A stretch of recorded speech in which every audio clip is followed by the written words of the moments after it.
¿Qué tal amigos? Los voy a introducir a un tema nuevo de las matemáticas. En esta ocasión vamos a hablar de matrices. Así es que primero te voy a describir y te voy a explicar qué son y de qué tipo de matrices puedes encontrar. Pon mucha atención porque es importante reconocerlas para hacer operaciones. Así es que ¡vamos para allá!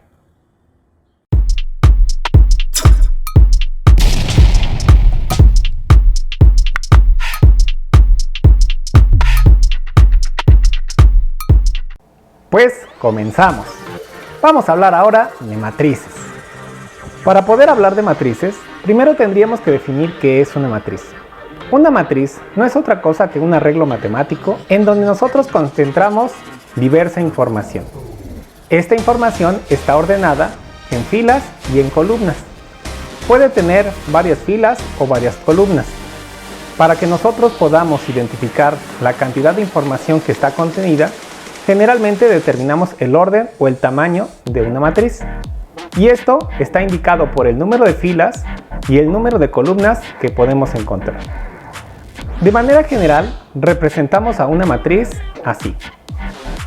Tenemos que recordar que las filas van a ser las horizontales y las columnas serán las verticales. Hacemos esta representación en donde indicamos el nombre de la matriz, que usualmente se representa con una mayúscula, y los elementos que están dentro de esa matriz se representan con letras minúsculas. Además, estos elementos, en este caso, están marcando su posición, lo que nos va a permitir identificar cualquier elemento dentro de la matriz. A pesar de que las matrices pueden ser de cualquier tamaño, también podemos encontrar matrices que solamente tengan un renglón o una columna. Por ejemplo, en este caso, esta matriz B es un vector y se conoce como vector columna porque solamente tiene una columna aunque tenga 3 renglones. Por otra parte, la matriz C es un vector renglón. En este caso tenemos un solo renglón con mucha información. Para entender los subíndices que se encuentran dentro de los elementos de la matriz, siempre vamos a encontrar que tiene dos números. El primer número se refiere al número del renglón en donde se encuentra ese elemento. Y el segundo se refiere al número de columna en donde se encuentra este elemento. Eso significa que para poder ubicar cualquier elemento dentro de la matriz, tenemos algo así como coordenadas. Por ejemplo, si nos dan la coordenada 1, 2, nos están hablando de el renglón 1 y la columna 2. Si nos dicen el elemento 2, 1, ahora nos hablan del renglón 2 y de la columna 1. Podemos tener m renglones y n columnas. El renglón está denotado por la letra I y la columna está denotada por la letra J. No hay que confundirse. El orden de una matriz utiliza las letras m, n. M por n me dice el orden de la matriz, el tamaño que tiene esa matriz. Y los elementos que están ahí utilizan I y J para indicar el renglón y la columna.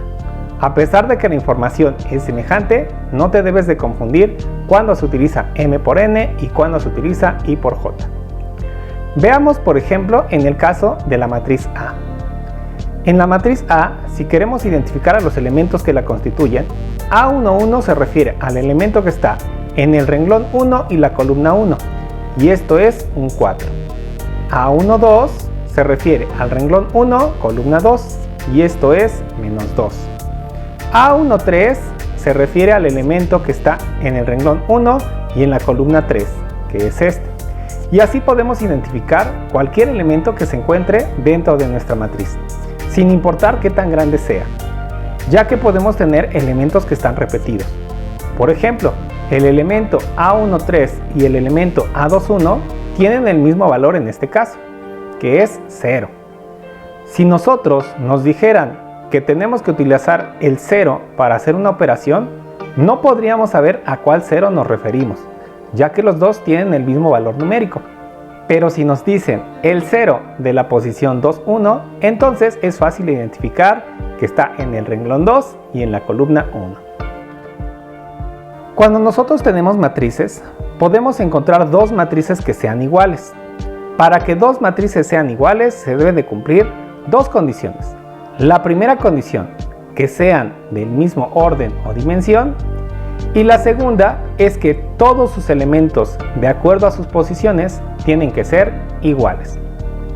Supongamos que nosotros tenemos a la matriz A y que la matriz A tiene a los elementos 1, 2, 3 y menos 4. Y que por otra parte tenemos a la matriz B y la matriz va a tener a los elementos 1, 2, 3, menos 4. En este caso, la matriz A tiene dos renglones y dos columnas. Significa que tiene una dimensión 2 por 2. La matriz B también tiene dos renglones y dos columnas. Significa que su orden es 2 por 2. Como las dos tienen el mismo orden, entonces hay la posibilidad de que sean iguales. Si analizamos las posiciones, por ejemplo, la posición 1, 1, A1, 1 tiene el valor de 1. B1, 1 tiene el valor de 1. La posición 1, 2, A1, 2 tiene el valor de 2. B1, 2 también tiene el valor de 2. La posición 2, 1, A2, 1 tiene el valor de 3 y B2, 1 también tiene el valor de 3. Y la posición 2, 2, por ejemplo, A2, 2 tiene el valor menos 4 y B2, 2 también tiene el valor de menos 4. Dado que se cumplen estas condiciones, nosotros podemos afirmar que A es igual a B. Debemos de ser muy cuidadosos, ya que cuando tenemos muchos elementos, con uno solo que no cumpla con estas condiciones, entonces las matrices no pueden ser iguales, aunque pueden ser parecidas o tener ciertas semejanzas. Dentro del álgebra lineal, nos vamos a centrar en algunas matrices que tienen particularidades y que por lo tanto tienen nombres específicos. Por ejemplo, se denomina matriz 0 a aquella matriz en la que todos sus elementos son 0. Debemos de tener cuidado. La matriz 0 no es lo mismo que el número 0. La matriz 0 tiene varios elementos e incluso existen muchas matrices 0, dependiendo de las dimensiones que nosotros podamos considerar. Si pensamos en la matriz 0 de 2 por 2, es una matriz 0 que tiene dos renglones y que tiene dos columnas. Si pensamos en la matriz 0 de 2 por 4, es la que tiene dos renglones y 4 columnas. Cualquiera de ellas son matrices 0 y no son iguales entre sí, porque no tienen las mismas dimensiones. Otra matriz que puede llamar la atención es una matriz de 1. A diferencia con la matriz anterior, en esta todos los elementos que se encuentran dentro de la matriz valen 1. Absolutamente todos los valores. Con alguno que no cumpla, entonces ya no le podemos denominar matriz de unos. Y también, para este caso, las matrices pueden ser de dimensiones diferentes. Una matriz de unos de 2 por 3 es una matriz que tiene 2 renglones y 3 columnas. Y en todos ellos encontramos unos. La matriz 2 por 1, que en realidad es un vector columna, también es una matriz de unos, solamente que tiene 2 renglones en una sola columna. Otro tipo de matrices que nos van a llamar mucho la atención son las matrices cuadradas, puesto que con ellas podemos hacer muchas operaciones y se cumplen muchas características. Una matriz cuadrada va a ser aquella que tiene el mismo número de renglones que de columnas. Eso significa que cuando nosotros tenemos una matriz cuadrada de mn, este valor de m y de n van a ser iguales. De tal manera que podemos tener una matriz cuadrada de dimensiones 2 por 2, de dimensiones 3 por 3, de dimensiones 4 por 4, 5 por 5, 6 por 6, etc. Las matrices cuadradas tienen peculiaridades y nosotros nos vamos a centrar en reconocer algunas de sus peculiaridades. En las matrices cuadradas vamos a encontrar dos diagonales que son importantes. La primera diagonal se conoce como la diagonal principal. Esta diagonal principal se va a caracterizar porque los elementos de esa diagonal coinciden en su posición de renglón y de columna. Es decir, I y J son iguales. Y para eso vamos a encontrar elementos como A11, A22, A33 y cualquiera de ellos. Veamos por ejemplo en estas matrices. En la matriz A1, la diagonal principal va a ser esta diagonal. En la matriz A2, la diagonal principal va a abarcar a estos elementos. En la matriz A3, la diagonal principal abarcará a estos elementos. Tú puedes darte cuenta que gráficamente la diagonal principal empieza en la parte superior izquierda y termina en la parte inferior derecha. Recuerda, la diagonal principal solamente aplica para matrices cuadradas. Por otra parte, tenemos a la diagonal secundaria. La diagonal secundaria es perpendicular a nuestra diagonal principal. Gráficamente nos vamos a dar cuenta que va en el otro sentido. En A1 la diagonal secundaria es esta. En A2 la diagonal secundaria será esta. Y en A3 la diagonal secundaria será esta.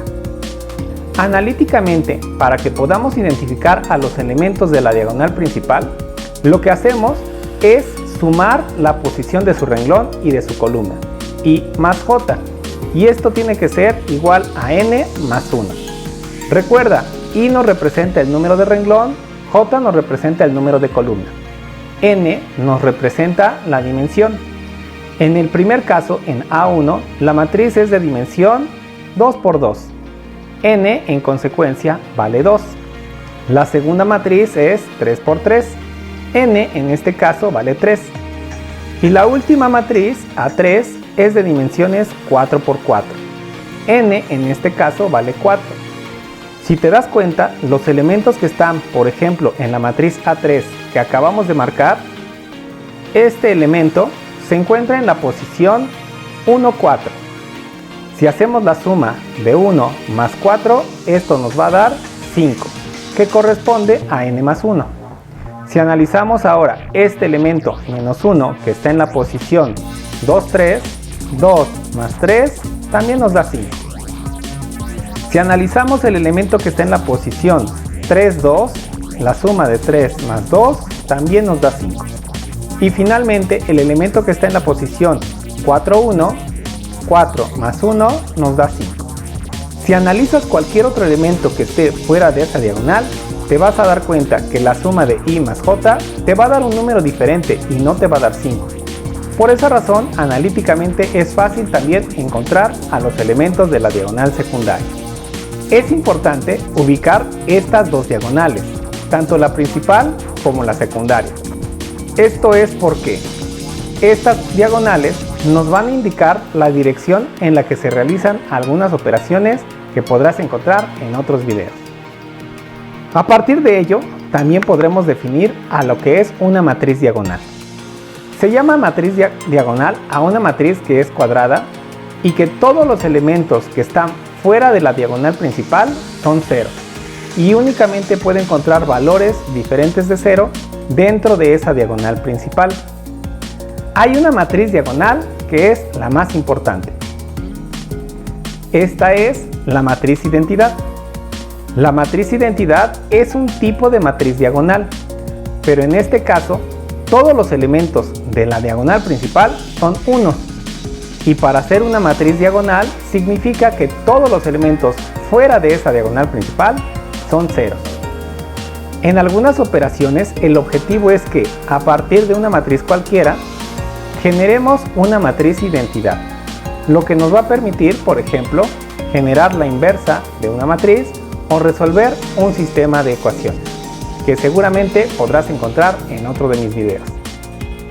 Dentro de las matrices podemos encontrar las matrices conmutativas. Las matrices conmutativas van a ser aquellas que cuando se multiplican A por B o B por A nos van a generar el mismo resultado. Esto es poco común, pero suele suceder. Aquí te estoy presentando dos matrices. Por ejemplo, A que multiplica a B nos va a dar esta matriz, pero si hacemos la operación de B por A nos va a dar esta matriz. Ambas matrices son iguales y esto no sucede comúnmente. Te podrás dar cuenta que A por B normalmente va a ser diferente a B por A. Y únicamente cuando se cumple que sean iguales, hablamos de matrices conmutativas. Otro tipo de matriz cuadrada que va a ser de gran importancia es la matriz triangular. Pero podemos encontrar dos matrices triangulares, la matriz triangular superior y la matriz triangular inferior. Hay que ser cuidadosos con estas definiciones. La matriz triangular superior va a ser aquella que, por debajo de su diagonal principal, todos sus elementos son ceros. Para poderlas identificar, necesitamos reconocer a nuestra diagonal principal. Yo voy a marcar las diagonales principales en las matrices que tengo aquí, para que sea más fácil de reconocer. En el primer caso, en A1, por debajo de la diagonal principal hay un 0, y por lo tanto tenemos una matriz triangular superior.